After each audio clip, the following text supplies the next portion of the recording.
Nous souhaitons tous être propriétaires avec la société immobilière foncière et numérique Sifen SRL, achète et construit en toute sécurité.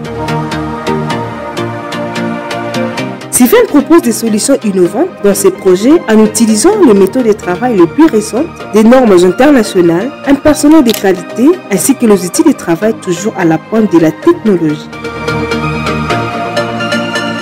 Parce qu'il est plus proche de la population, avec Sifen, achetons, construisons en toute sécurité. Pour tout contact, plus 243 89 93 61 733 89 56 10 290.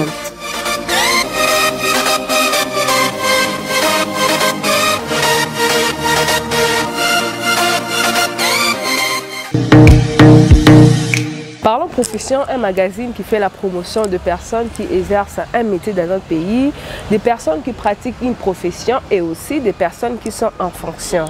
En habituant de nous suivre, vous êtes en train de vous instruire, vous découvrez les professionnels qui évoluent dans notre pays, vous découvrez plusieurs professions, plusieurs métiers et ça vous donne de l'expérience, comment vivre. Bonjour à tous et à toutes. Aujourd'hui, vous allez découvrir encore un autre professionnel, vous allez découvrir encore un autre métier, vous allez découvrir encore une autre fonction. Que vous êtes déjà habitué à suivre les images, qui va vous mettre dans le bain de savoir qui sera notre invité, ou bien on va parler de quoi à travers ces magazines. C'est de Kalema, on se lit les images, on se retrouve tout juste après.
En suivant ce magazine Parlons Profession, vous êtes déjà habitué à découvrir le professionnel qui évolue dans notre pays et aussi les gens qui sont en fonction, comme je vous dis souvent, et les gens qui exercent un métier particulier. Donc, vous allez découvrir, vous aurez de la matière, vous aurez des informations liées aux professionnels qui évoluent dans notre pays. Aujourd'hui, vous avez suivi les images, vous vous demandez, on va parler de quoi? Qu'est-ce que vous allez découvrir encore? Je vous présente le médecin directeur d'une entreprise de la Société de la Passe qui évolue dans notre pays.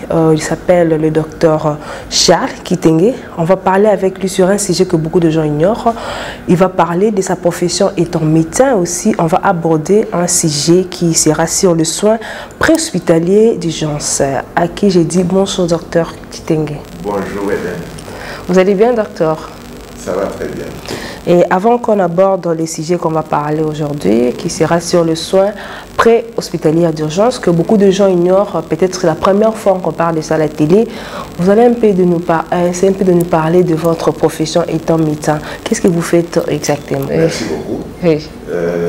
Nous allons parler de des soins préhospitaliers et plus précisément des soins d'urgence que les gens peuvent recevoir.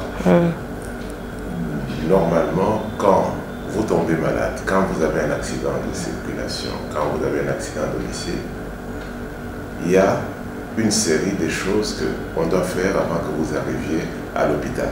Donc, on a beau avoir des bons hôpitaux, si la partie avant d'arriver à l'hôpital n'est pas correctement faite, à ce moment-là, nous n'allons pas arriver aux bons soins de santé. Et la loi est bien fixée dans notre pays par rapport aux soins qu'on donne aux travailleurs. C'est pour ça qu'en tant que médecin d'entreprise, je suis assez content de pouvoir parler des soins préhospitaliers et des soins d'urgence. Parce que la loi dit que l'entreprise doit donner les soins médicaux à ses travailleurs. Et c'est ce que nous faisons, donner les soins médicaux, pas seulement les soins médicaux en cas de maladie, mais les soins médicaux aussi quand il y a un malaise ou quand il y a un accident.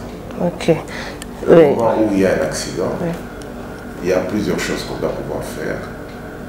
Il y a la prévention d'abord qu'on doit pouvoir faire. Il y a les secours, le secourisme qu'on doit faire sur place. Il y a la communication avec l'hôpital qu'on doit faire. Il y a le transport du malade vers l'hôpital.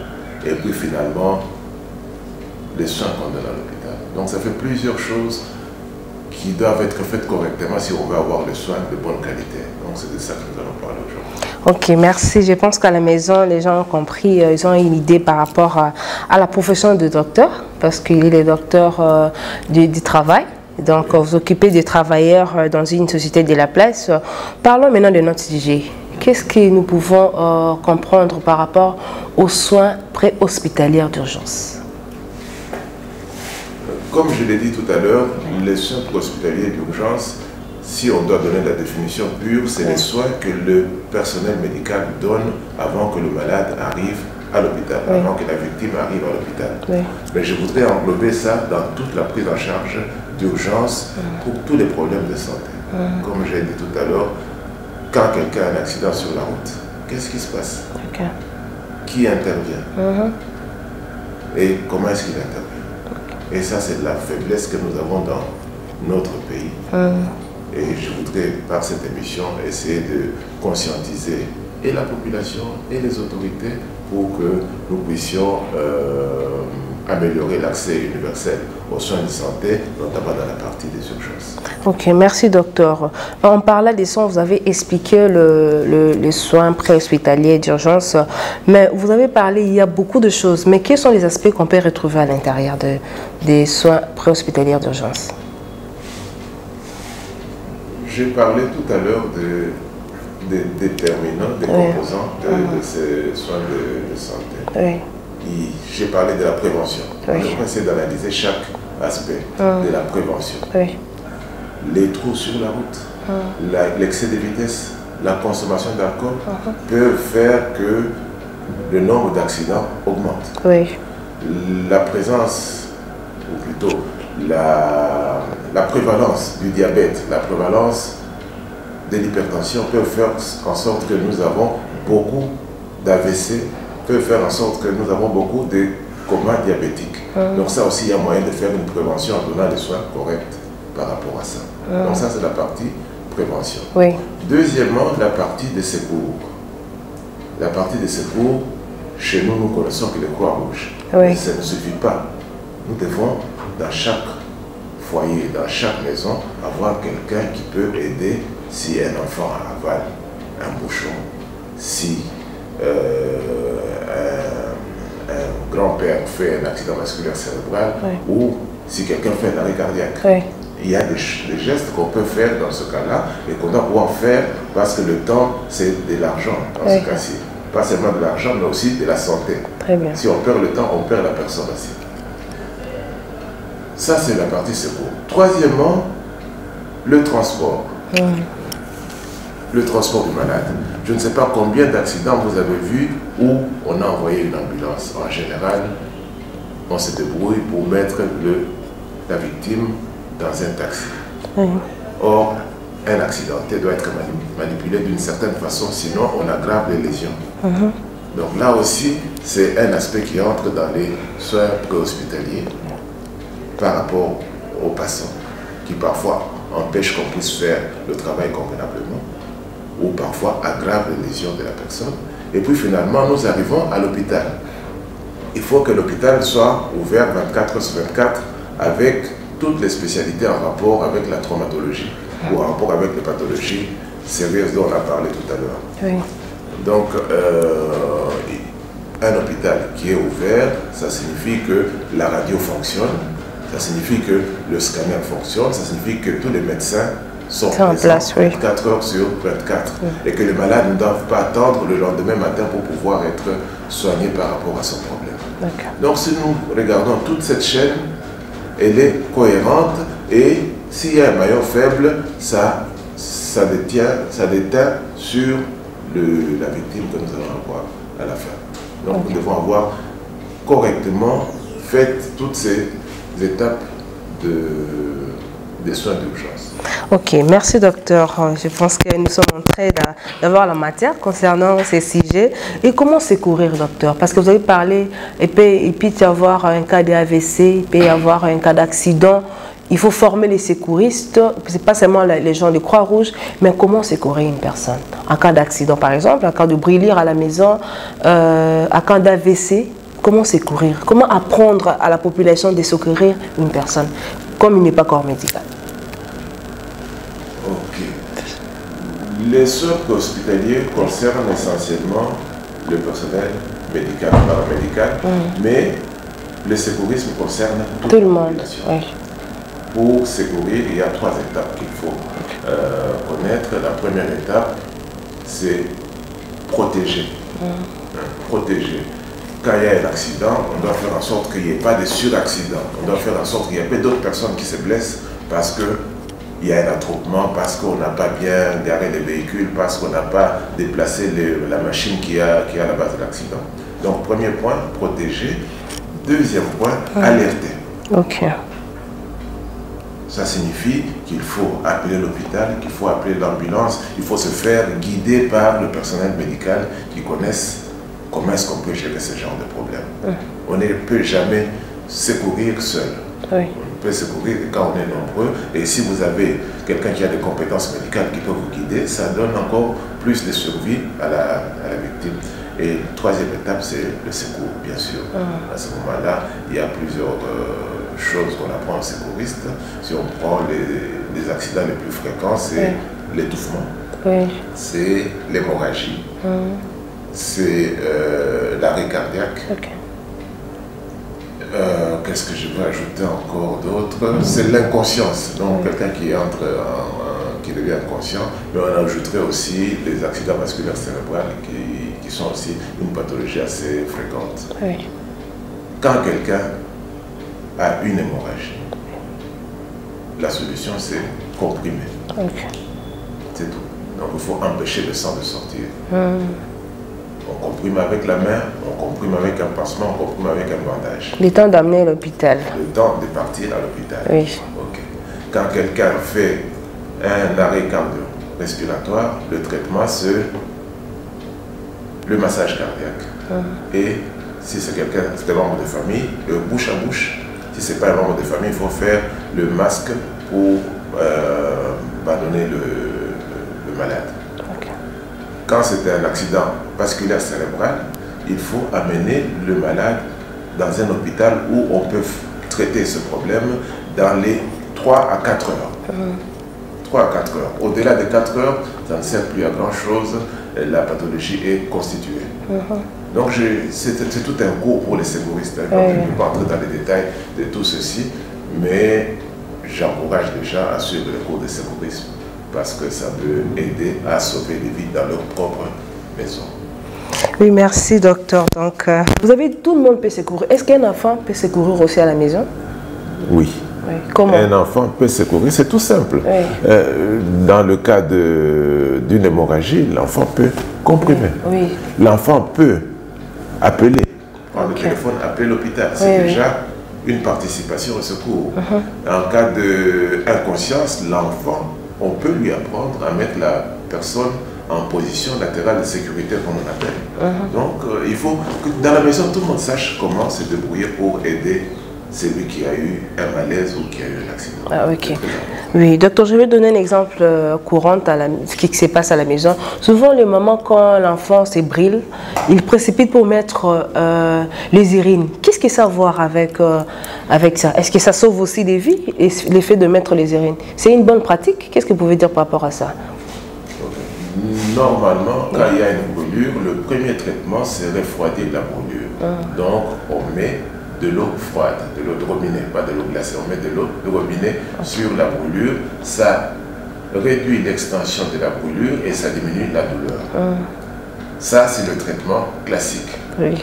Maintenant, si vous êtes dans un désert où il n'y a pas d'eau, j'imagine que c'est à ce moment-là qu'on a utilisé les urines pour pouvoir refroidir la brûlure. Mais en règle générale, l'eau de robinet suffit pour pouvoir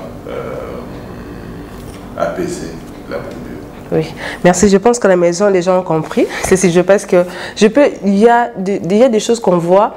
Le délo peut être là, mais une personne préfère mettre les urines. Il dit non, il faut mettre les urines parce que ça va diminuer. Or, c'est faute de l'eau qu'on met les urines. Quand il y a de l'eau, il faut mettre de l'eau. Donc, vous voyez, nous sommes en train d'en prendre à travers ce magazine.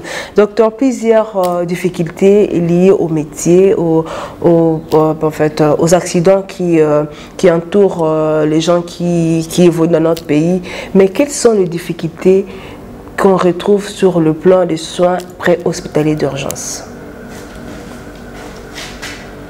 Il y a plusieurs difficultés. Oui. Parce que le résultat final, c'est, nous avons dit, l'accès universel de tout le monde aux soins de santé de qualité. C'est-à-dire que si j'ai vu sur le boulevard du 30 juin quelqu'un qui a fait un accident et qui est resté coincé dans son véhicule pendant toute la nuit et qui est mort le lendemain vers 10 h du matin. Oh là là. Parce que la sécurité civile ne pouvait pas venir pour pouvoir l'extraire de ce véhicule, parce qu'il n'y avait pas d'ambulance, parce qu'on n'a rien fait. La population qui passait autour ne pouvait rien faire pour aider ce monsieur. C'est une grosse difficulté de savoir que s'il nous arrive un accident, qu'on n'aura pas de ressources pour le sortir. Oui.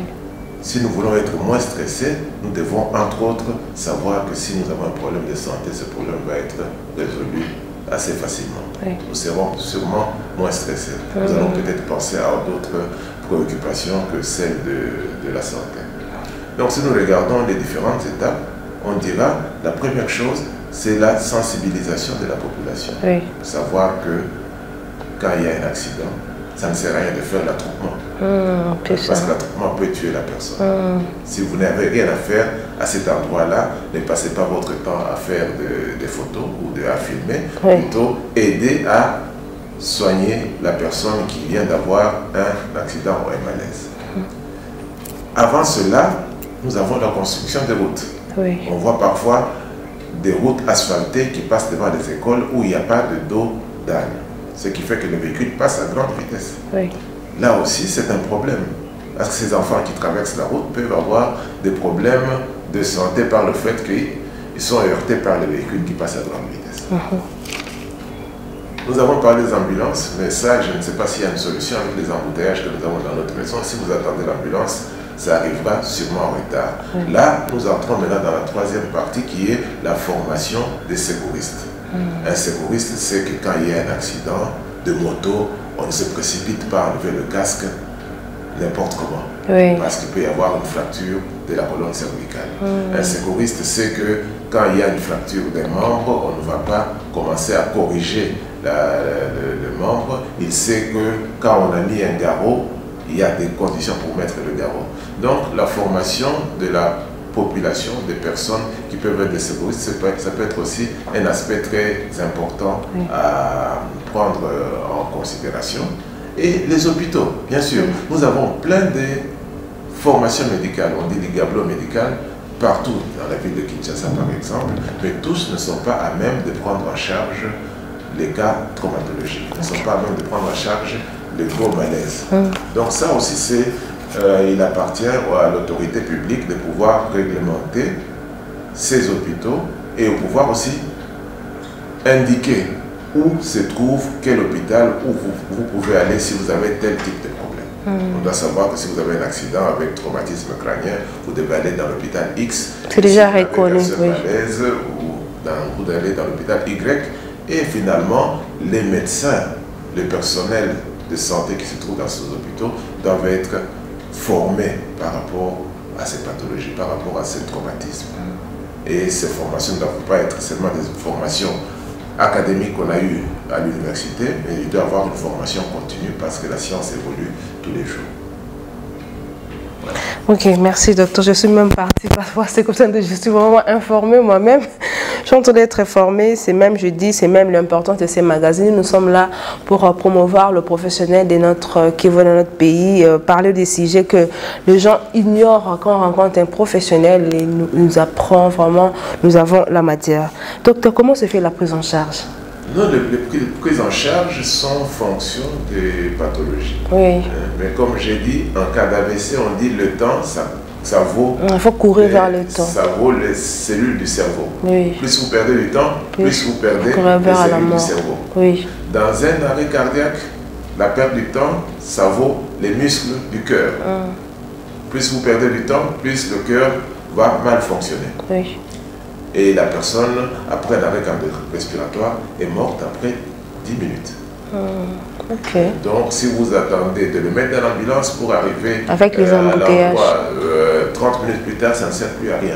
Il oui. faut plutôt aller à la morgue. Okay. Donc, ce que je dois dire, ça c'est pour juste insister sur le fait. Oui. Nous devons connaître les pathologies en tant que secouristes. C'est des grands syndromes. On ne veut même pas qu'ils aient des diagnostics.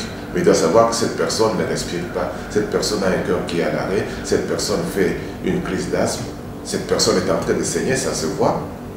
Cette personne est inconsciente parce que je l'appelle, elle ne répond pas. Et en fonction de ça, prendre une attitude et arriver à l'hôpital, il y a des protocoles qui seront utilisés en fonction des différentes pathologies qui sont là-bas. Mais je voudrais insister sur le fait de l'AVC, où on utilise pour le moment des produits qui sont assez chers, mais qui sont très capables d'élever l'AVC. Quand on a l'AVC dans les 4 heures, on peut aller dans certains hôpitaux, certains bons hôpitaux, où on peut vous donner ce produit qui fait que le caillot qui a bouché l'artère est levé et vous revenez à une situation antérieure normale. Ok.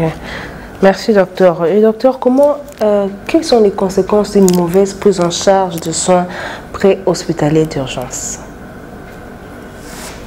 Ça, c'est une question très difficile parce que les conséquences, c'est ce que nous vivons pour le moment. Oui. Nous avons des gens qui meurent alors qu'ils ne méritaient pas de mourir. Conséquence d'une mauvaise prise en charge hospitalière. J'ai le film d'un grand artiste musicien que tout le monde a vu à la télévision, qui tombe sur scène et c'est fini. On ne l'a pas réanimé, on l'a simplement observé. On ne sait pas si on a vérifié si son cœur battait, s'il respirait ou pas, on l'a amené à l'hôpital.